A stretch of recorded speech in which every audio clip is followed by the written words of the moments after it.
Right now on Sports Extra, baseball season's officially here. The Braves begin the year on the road. And from season predictions to game changes, we've got you completely covered heading into 2024. And believe it or not, the Hawks are still in the hunt. Atlanta back at home and somehow still holding on to that final spot in the play-in tournament. Could they actually make a run despite all the injuries? And Atlanta United may have lost this weekend, but the Five Stripes are showing so much promise a month into the season. Could this be the year they get it done again? It's Sunday night. I'm Reggie Chatman. This is Sports Extra, and it starts right now.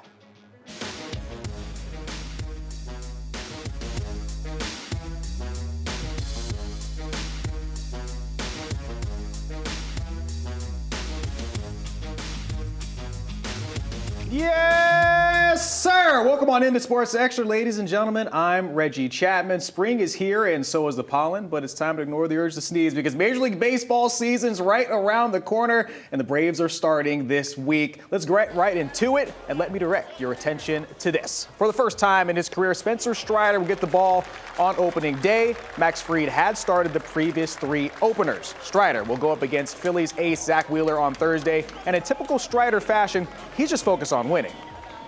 You know, we obviously have a plethora of guys that are deserving of this. I think that's certainly makes it an honor for me. But I think if you ask anybody, we're all sort of focused on winning every game we play on each day, and how that will get us to where we want to be in October. All right, we got a big show. Baseball coming back. You know who else is back? Our Braves insider, Grant McCauley, back in the building. Grant, welcome back to the show. Nice to see you. And as well as our nice to be here. Reeves Jackson. 11 Alive. Reggie Chatman. Legend. Digital guru. We've decided to bring all of our debates from the newsroom to the set. Reeves, thank you so much for being here as well. Plenty to talk about as the Braves season comes this upcoming week. It's been 164 days since the Braves record-breaking season ended in Philadelphia. This weekend, they'll begin in the same place their season ended. Grant, why will this season, 2024, be different than 2023? Well, I think when you do have a team that was as good as the Braves was last year, it brings back all of the components that made it so good, and you're able to look at the areas where you could get stronger and get better. I think those are reasons why this is a club that you should feel pretty confident about, at least being able to get itself back into October. That's where the goal starts. But you mentioned 164 days since last it happened. Yep. They would have liked to have played about 3 more weeks, and that is going to be the plan this time around. I think that to a man from day one, it was World Series or bust. They're not hiding what they're trying to do this year. I think that kind of focus is also a big reason why. A team 104-58 last season, plenty of wins for a lot of clubs and organizations to be very happy with that. Here in Atlanta, you want a World Series title. Anything less feels like a failure. A man who keeps various standards high, Max Fried, is going to be in his final year of his contract this upcoming year. Spencer Strider will get the ball on opening day. Reeves, what can we expect from him this upcoming season as he's trying to get the next deal? I honestly think we might see a career year from Max Fried. Heading into a contract year, he's going to want to continue to drive that price up and see what the free agent market looks like. And honestly, I feel like a lot of Braves fans have maybe come to the expectation that this might be Max Fried's last season in Atlanta just based on what happened with Freddie Freeman and Dansby Swanson. But I think the Braves need to make it a priority to re-sign Max Fried because it's not too often that a pitcher like Max Fried comes along, a guy with excellent numbers in his 7 years in Atlanta.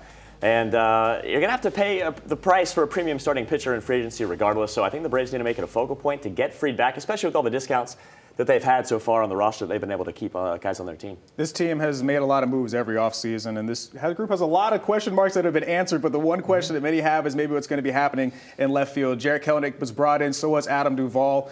Grant, who will have the bigger impact out on left field for this team? I don't think it's going to be a surprise that it's Jarred Kelenic. That is where the focus is, and even though they did bring in Adam Duvall, there are so many reasons why having Adam Duvall makes this a better and a more dangerous team. He plays all 3 outfield spots, lest we forget. He obviously has some power. He's been a part of the winning, so they like the player and they like the fit. And for $3 million, I mean, this is about as good a reserve outfielder as you're going to have, and no one else on their spring training list brought what Adam Duvall brings. So I look at it as Jarred Kelenic's job is to come in and get comfortable and figure out who he is as a major league player, and that's still right out there in front of him. Well, real quick, I want to ask you, he had some struggles during the spring. At one point batting .071. Yeah. I mean, is that something you're worried about? No, okay. You just can't worry about that stuff. And if you look at what's happened the last few weeks, I mean, not only have the hits begun to fall, but you watch the quality of the bats. These games are not televised. You can see a hitter that I think you can tell why they're so excited about him. Good news for Braves fans. That's sure. Big news. They also knew who their fifth starter would be. Reynaldo Lopez, a 2.16 ERA in the spring, coming out from the bullpen. He's now going to be a starter. Do you think he stays in that role all season long, or do you think they make way for one of the younger guys coming in from the lower levels? Well, first of all, I'm happy that Ronaldo Lopez actually won the job as the 5 guy. I think it's important for the Braves to pack some punch with a guy like Ronaldo Lopez. I know Bryce Elder got roughed around the yard in the second half of last season, but I don't think Ronaldo Lopez necessarily stays there all season. Okay. A guy who really struggled with command as a starter back when he was with the White Sox in 2018 and 19. Started over 30 games twice, but I really kind of fine-tuned his command. And so if he's able to throw strikes, maybe he stays there. But I still think Lopez goes back to the pen. You see guys like Hurston Waldrop or A.J. Smith-Shawver, Bryce Elder, even Ian Anderson could return, and I think one of those guys will take that 5th spot. Be really interesting to see if those guys kind of figure it out. And man, but look, it's a really kind of an embarrassment of riches. If any of these guys are available, you need them all, right? Yeah, Yes, you need all of them over the course of the season, especially the way the last couple of years work with injuries. If one of them's healthy come the end of the year, it'd be really, really helpful. All right, it's time to predict the future. All of this is recorded and will be remembered till the end of the time and also at the end of this season. So pressure is on. Grant, I'm going to begin with you. We have our first question. Who will have a breakout year for the Atlanta Braves organization? I'm going to go with Michael Harris, and this might sound like a weird response because his first 2 years in the majors have been so good, and I think have established him as one of the top young stars and young talents on any team in either league.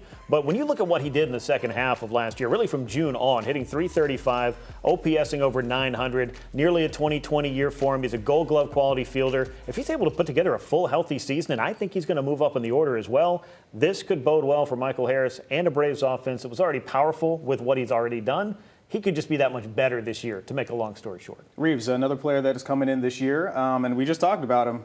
You're not really listening to the hype about him not being good in spring training. Jared Kelenick's your guy. Yeah, I really like Jared Kelenick. I really do. He was a first-round pick by the Mets 6 years ago.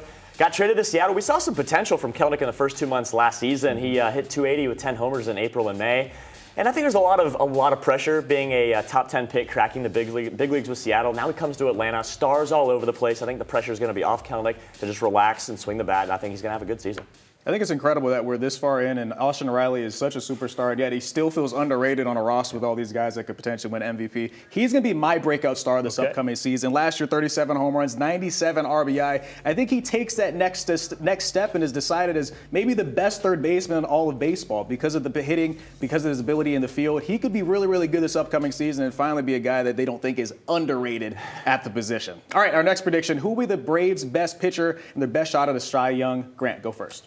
Spencer Strider is the answer to this. If you have anything else on your paper, please mark through it. No, I mean, this is going to be, I think, a career year for Spencer, coming off a season in which he established himself as a preeminent strikeout pitcher in all of baseball. I'll talk a lot more about him later on. This is not a knock on Max Fried, who didn't get the opening day start after getting it for 3 straight years. Spencer Strider, I think, is just that good. He's that elite, and I think he's going to cement that legacy or start doing it anyway. Reeves, are we drawing a line through your prediction? I just don't want to be like College Game Day with all the same picks and then one turns out to be wrong. Right, exactly. So I'll go with Max Fried, and simply because he's in a contract year. Hard to believe, 4 of the 7 seasons Fried's pitched in Atlanta, he's had a sub-3 ERA, and his career ERA in Atlanta is just a hair over 3, so he's been really good. You can't forget about just 2 years ago, Fried finishing second in the Cy Young Award voting.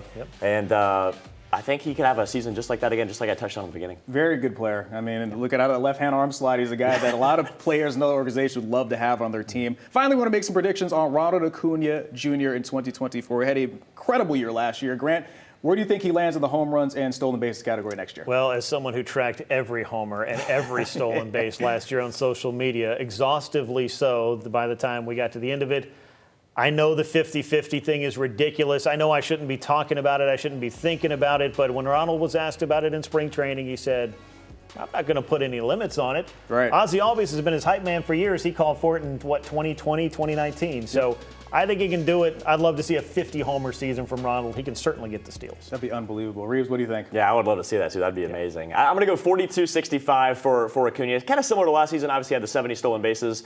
But I think just a hair off of that. I know he was really trying to reach that goal last year and get over 70. So I think maybe not trying to reach that goal, but could go for the 50. I could see the 50 homers more than the 70 stolen bases this year. 50-homer leadoff man, That's too. crazy. Think about that. Yeah.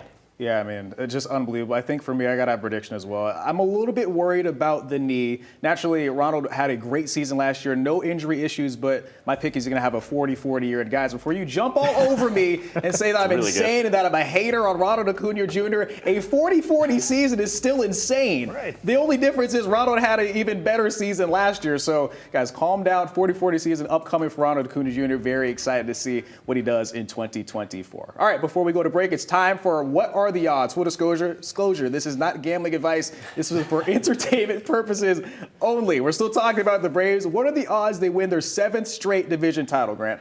Very good. I think they're the favorite. I think if you look at anywhere that is prognosticating on these things, it's the Braves or the Dodgers as the most wins in baseball. That shouldn't be a surprise. Currently, the Braves are projected to win 101.5 games.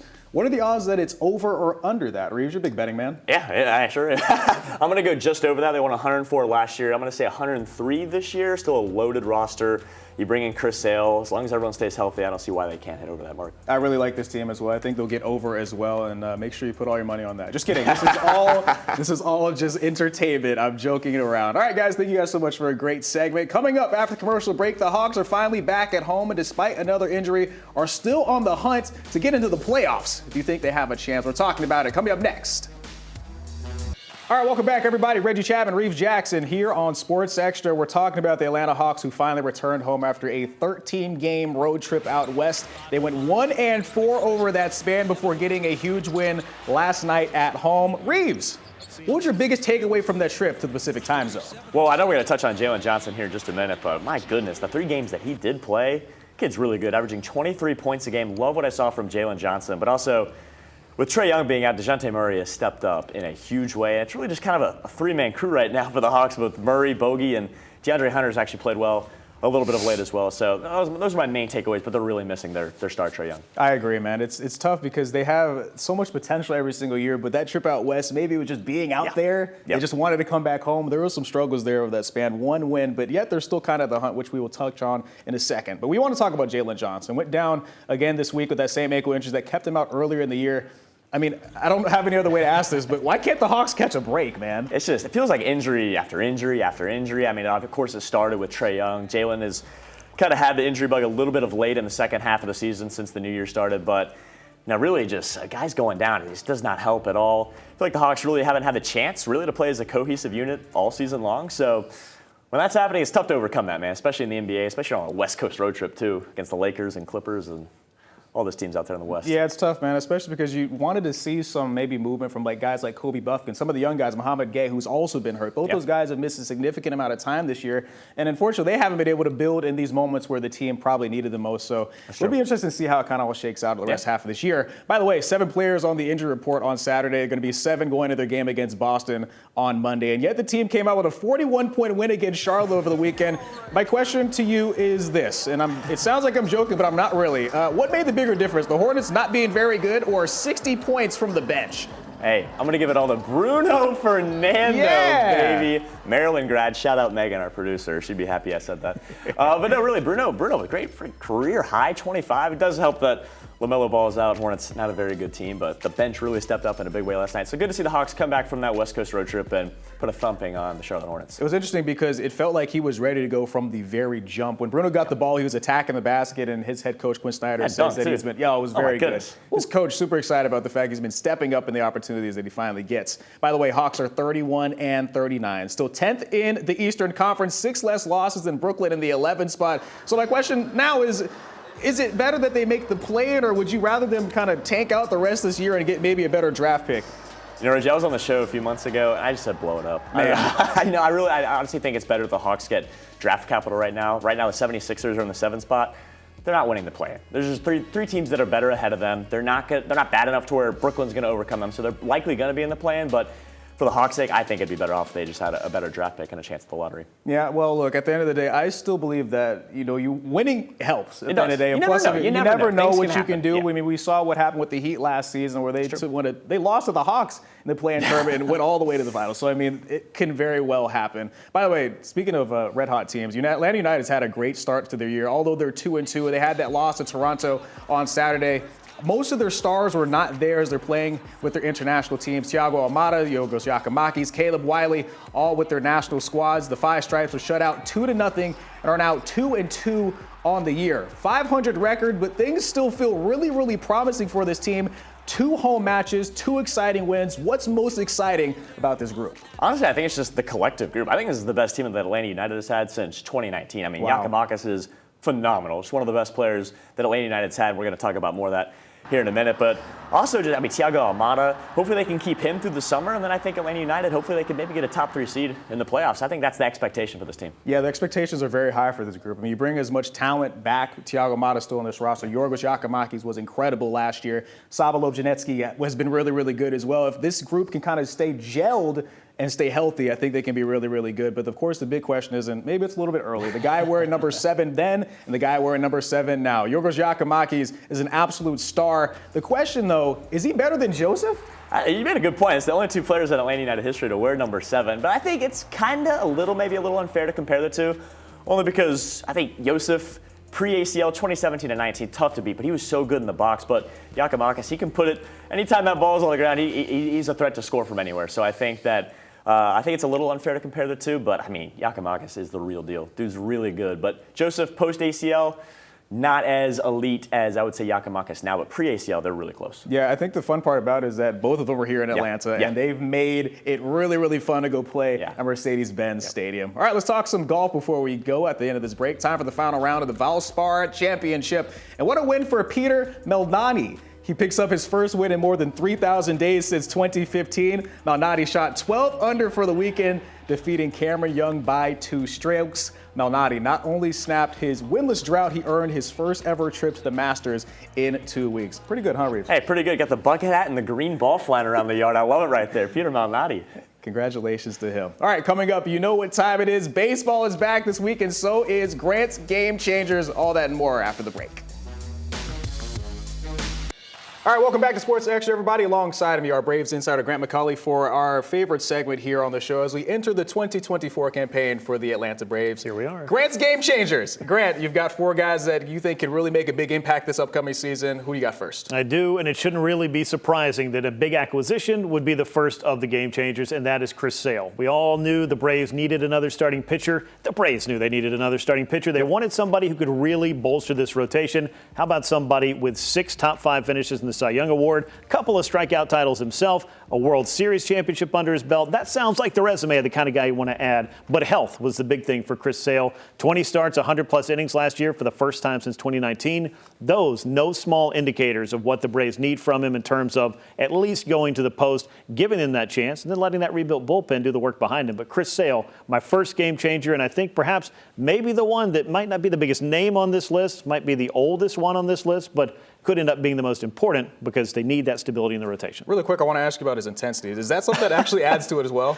Yeah, no, it does. I mean, when you have a competitive nature, the way that the Braves do as a club, a competitive clubhouse, and the expectations of winning, why not bring in somebody who knows all about A, the expectations, and B, winning the whole thing? Chris Sale checks those boxes as well. All right, your second game changer is a guy who plays center field and Rookie of the Year. Yeah. He's pretty good. Yeah, it shouldn't really surprise folks to see this guy on the list either, since we talked about him earlier, and I think he could have a breakout season. And again, that might sound crazy because Michael Harris has already done so much in his first couple of years.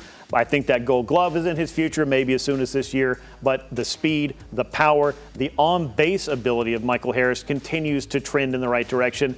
I think we can see him rising in the batting order as high as second some this year, and that would make Michael Harris an even more dynamic piece of the Braves offense because he's been kind of hiding down there in that ninth spot. Well, now it's time, I think, to feature this gentleman. A guy that's a really big feature on this team who hasn't been hiding for years now, came number 2 in that Rookie of the Year vote, Spencer Strider. Yeah. Why is he a game changer? Well, if we've seen Spencer Strider's spring, it could let you know that opposing hitters are not going to have a whole lot of fun facing a guy who somehow figured out a way to go out and get better, find another pitch at with the curveball to go along with the fastball slider combo. Florida with 300 strikeouts last year. I think he can do that this year. If he does that, I think he's a slam dunk Cy Young Award winner, pending what other guys do, I guess. But Spencer Strider, he just finds a way to get better. And the Braves are giving him the ball on opening day to get things started. And again, you talked about the competitor Chris Sale is. I don't know that there's a bigger competitor among the young Braves, this core, than Spencer Strider. You got to talk about guys that have gotten better. And it's incredible that we can still say this about this last person you have to do game changers. Ronald Acuna Jr., unbelievable.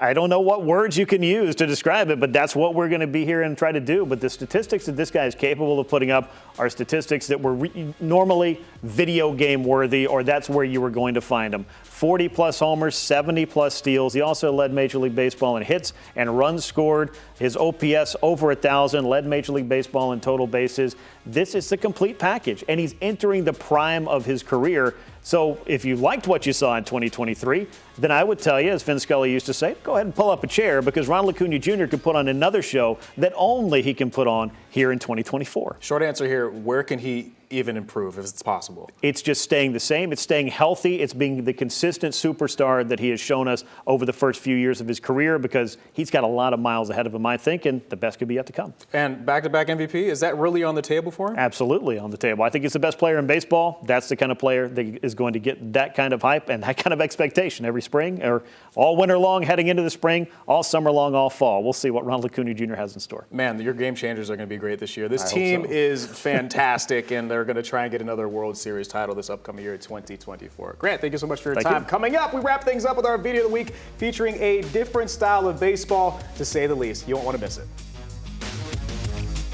Welcome back to Sports Extra, everybody. It's our final block, and it's our video of the week, and it can only be one thing. The Savannah Bananas graced our presence here in the area over the weekend. Grant, do you see the appeal in this team? I do, and I got what you did there. There we go. And I'm going to allow it, but I don't know that I have enough puns to cover the kind of things that they do here. It's a lot of entertainment value. It's a lot of fun. I'm surprised that it's a touring brand, though. I mean, they are taking the show on the road, and I think that is going to have a lot of fans seeing something they've never seen before. Reeves, what do you think? Yeah, no shade to the Gwinnett Stripers. They showed that shot right there. I've never seen Coolray Field that packed in my life. But no, it's really cool. It's just cool to see what it's evolved into. 2016, they started as a summer collegiate team in the Coastal Plains League, and now they're basically the baseball's version of the Harlem Globetrotters. So really cool to see, and I get the hype. Yeah, I understand the hype as well. And they made up a whole bunch of rules that I think are good, including no bunting. I think everybody should be thrown out of the game if you're bunting. The Braves shouldn't bunt at any point this upcoming year. Just bunt all day. All right, guys, thank you guys so much for coming on the show. And thank you guys so much for watching a big week of sports in the city, as the Atlanta Hawks have plenty of games at home. And the Braves are back on Thursday. Make sure you guys check in all of that. Thank you guys so much for watching. We'll see you next week on Sports Extra.